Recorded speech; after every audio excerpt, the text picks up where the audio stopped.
పద్ధతిలో కూడా ఎక్కడైనా చిన్న అహంకారం కనబడినా మీరేంటి నన్ను అడిగేది అన్నట్టుగా కనబడినా వాళ్ళకో హర్ట్ అవుతుంది వాళ్ళ ఆఫీసర్లు. సో అలాగే ఇతను ఏంటంటే అవును చేశాను తప్పేంటి అన్నట్టుగా మాట్లాడడం, ఇలాగా వాళ్ళు డీల్ చేయడంలో కూడా ఇతను తడబాటు అంటున్నారు. ఇవన్నీ మనకి ఎవరు అఫిషియల్ గా చెప్పలేదు, అనఫిషియల్ గా వస్తున్న న్యూస్. దాంతో నిన్న 2 రోజులు అతను కొప్పరపల్లి కోర్టు 2 రోజులు వెళ్ళిన 5 రోజులు ఎంతో అడిగినట్టున్నారు, 2 రోజులు మాత్రం ఇచ్చారు. ఈ 2 రోజుల్లో అంటే నిన్న అయిపోయింది, ఈ రోజు 5:30 వరకు కస్టడీ ఉంది. దీంట్లో ఒకటి సీన్ రికన్స్ట్రక్షన్, మొత్తం ఇప్పటి వరకు 20 మందితో వాంగ్మూలాలు తీసుకున్నారు. అట్లాగే ఆమె దగ్గర కూడా విక్టిమ్ దగ్గర వాంగ్మూలాలు తీసుకున్నారు.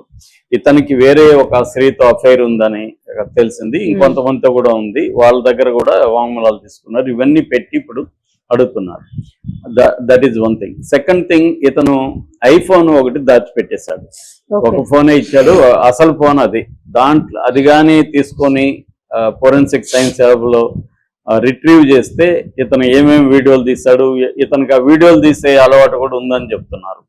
సో ఆ వీడియోలు తీసే వాళ్ళ భర్తకు కూడా పంపించాడు. అక్కడే దొరికాడు. యాక్చువల్గా భర్తకు పంపించకుండా ఏమో వరకే డీల్ చేస్తుంటే కూడా ఇంత పెద్దదయ్యేది కాదు. సో ఎప్పుడైతే అవన్నీ చేశాడో ఇప్పుడు ఆ ఫోన్ దాచిపెట్టడం ఇంకొక కేసు అవుతుంది. ఆల్రెడీ అతనికి 2 సెక్షన్లు యాడ్ అయినాయి ఈ మధ్య. ఒకటి అటెంప్ట్ టు రేపు, అమ్మాయిని రేప్ చేయడానికి ప్రయత్నించాడు. 2 అటెంప్ట్ టు మర్డర్. ఈ 2 సీరియస్ సెక్షన్స్. సో దాంతోపాటు ఇప్పుడు ఎవిడెన్స్ ట్యాంపరింగ్ కూడా ఎవిడెన్స్ యాక్ట్ కింద అది కూడా కేసు అవుతుంది. సో ఇప్పుడు ఆ ఫోన్ ఎక్కడ దాచిపెట్టాయి ఏంటి అనేది ఇప్పుడు అడుగుతున్నారు. ఎందుకంటే ఇది ఇన్వెస్టిగేషన్ లో చాలా ఇంపార్టెంట్, డీటెయిల్ ఎవిడెన్స్ అనేది వెరీ ఇంపార్టెంట్. సో అది కూడా అడుగుతున్నారు. సో ఇవన్నీ ఈరోజు చేస్తున్నారు. అతను నిన్నంతా కూడా తలబిరుసుగా మాట్లాడాడని, సజ్జనార్ రంగంలోకి దిగి అతన్ని తాడదీశాడని వార్తలు వస్తున్నాయి.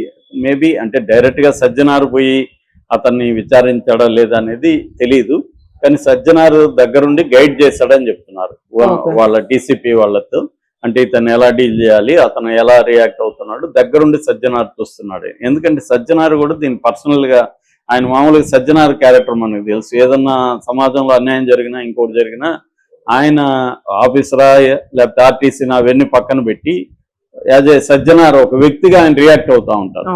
సో అలాగా ఇది కూడా ఆయన సీరియస్ గా తీసుకున్నారు. రెండవది, అక్కడ అకాడమీ వాళ్ళు కూడా సీరియస్ గా తీసుకున్నారు. ఎందుకంటే అకాడమీకి చెడ్డ పేరు వస్తుంది. అకాడమీలో ఇలాంటివి ఎలా చేస్తున్నారు, అదేమన్నా ఓయో రూమా అని కామెంట్లు పెడుతున్నారు చాలా మంది.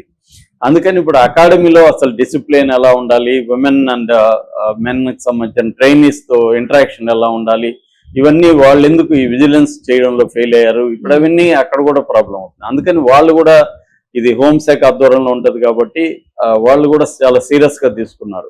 అందువల్ల వాళ్ళు కూడా పర్యవేక్షిస్తుంటారు, వాళ్ళు కూడా సజ్జనార్తో కోఆర్డినేట్ చేస్తుంటారు.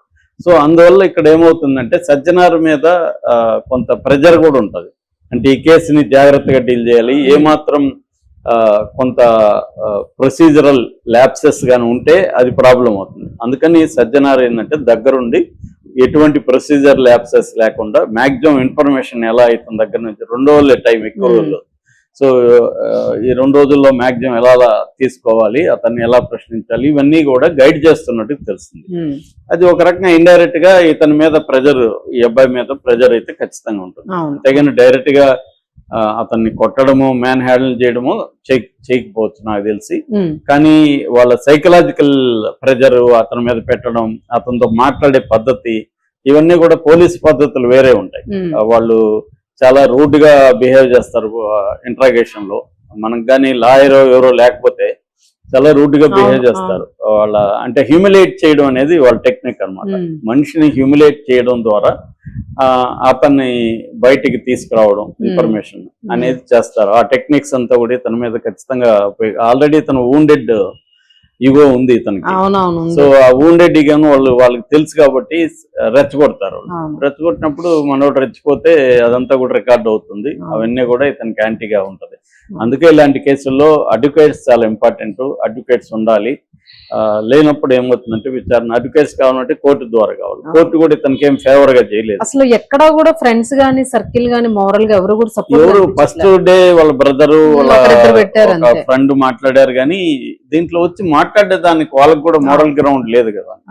అది మేజర్ ప్రాబ్లం. ఎప్పుడైతే ఇతనికి అఫైర్లు ఎక్కువ ఉన్నాయని తెలిసిందో, ఎప్పుడైతే ఫిజికల్ గా ఆమెను కొట్టి అవన్నీ మెడికల్ ఎగ్జామినేషన్ లో బయటకు వచ్చాయని తెలిసిందో, మిగతా వాళ్ళు కూడా సైలెంట్ అయిపోతారు. అవును ఈయన కూడా కొంత మాట్లాడాడు, నాగేశ్వరరావు ఎక్స్ సిబిఐ, ఆయన కూడా తర్వాత సైలెంట్ అయిపోయాడు.